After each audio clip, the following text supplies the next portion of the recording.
बर्तमान ये जो गैस सिलिंडरटा अच्छी ये गैस सिलिंडर आम जानवा यार एक्सपायरी डेट केवे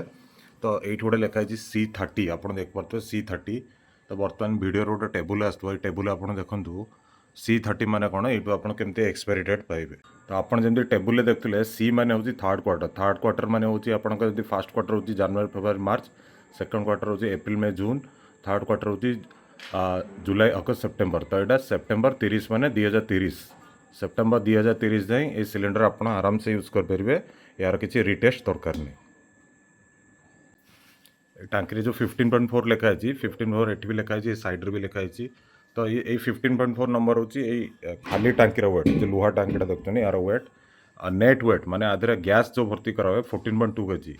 14 kg 200 ग्राम गैस भर्ती कराए खाली टांकी वेट 15 kg 4 ग्रॉस वेट माने टोटाल वेट खाली टांकी weight plus gas weight equal to 29.6 kg